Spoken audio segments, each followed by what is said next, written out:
Thank you for inviting us here tonight. So our plan was to let the kids talk about their experience in our robotics club and demonstrate their robot. So I think they'll show it to you first, and then maybe at the end, everyone can drive their robot around a little bit so people can see how they work. Jack, do you want to start? If you could start with your name, your grade, and then what you're planning to say. Hello, my name is Jackson Proya. I am in 7th grade, and this is the tank bot. I named it that because it has tank treads on my bed. This robot was made through the engineering design process. I started with a base and then kept adding on and tweaking until I found something that worked.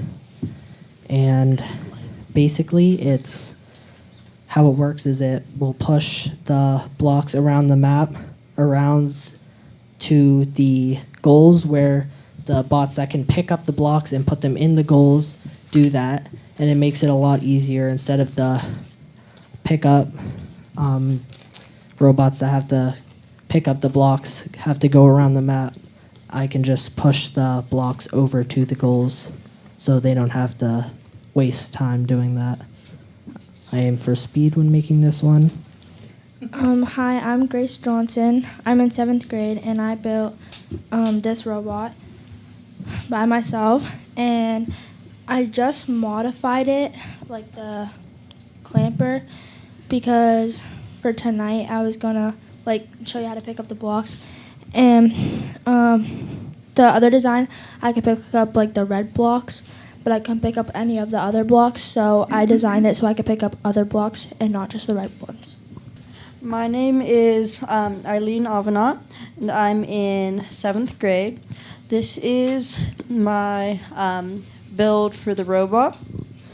And what we do, and what I did for building this robot is in robotics we have a booklet with a base design that tells you how to build a robot, a clawbot, and then you have to modify the robot using the engineering and design process based on your observations, so that your robot can achieve the goal. So what I did is I just flipped the claw around to make it more able to pick up blocks.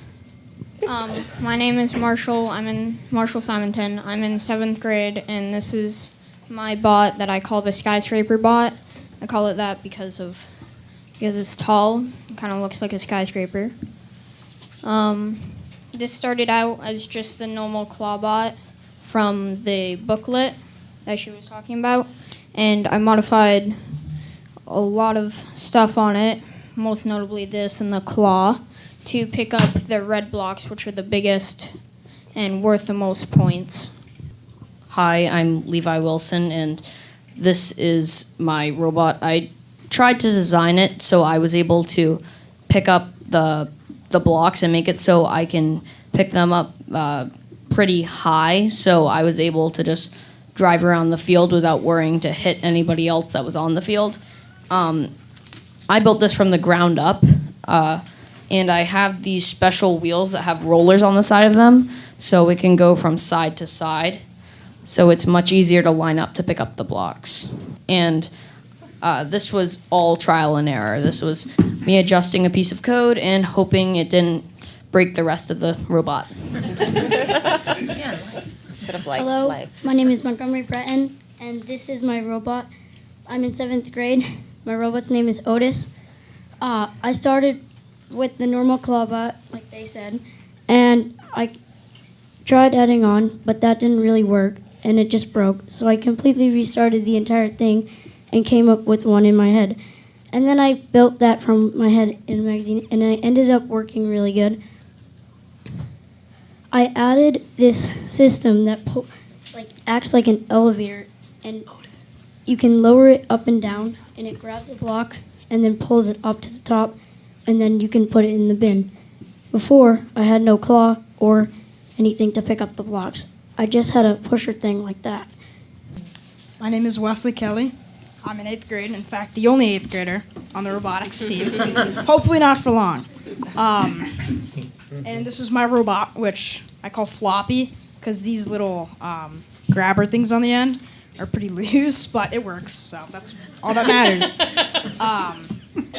And when I built it, an issue was that this front end was so big and heavy that I would just tip the robot the second it went up a little bit, and that's not how you collect the pieces. So I had to add this counterweight thing on the back, which is kind of like a little carriage with some tires in it, which is a counterweight. So it makes it so it won't flip itself over anymore. Hello, my name is Ethan Roy, and I just finished my robot today. Well, not yet, but I just started. I made it so then I can like pick up blocks and all that now. So, because I wasn't able to do that before, so I just did that. I'm still gonna work on it, but I hope it improves throughout the rest of the time.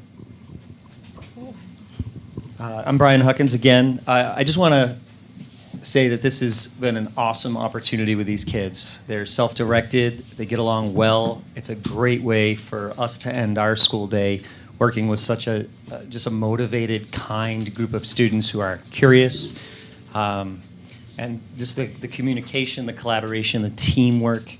It's just, I feel very lucky, and I know Ms. Folds does as well. So, and we're so grateful for 21C for giving us this opportunity and helping us get this up and running. Now it's a battle royale of the robots. Oh my gosh. Wait.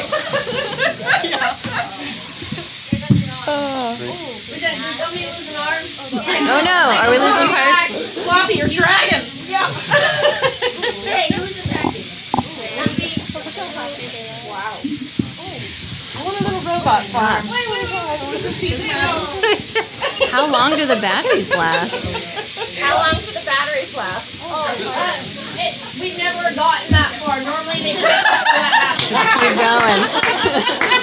We're about to find out. Yeah. Well, they don't normally break, they just fall apart. You can always put them back together. Has anyone actually broken a piece? I think I'm the only one. Who's going after the superintendent? I snapped an ass.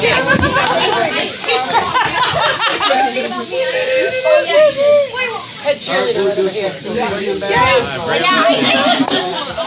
this all night, I think we could watch this all night, but we do have it. I know.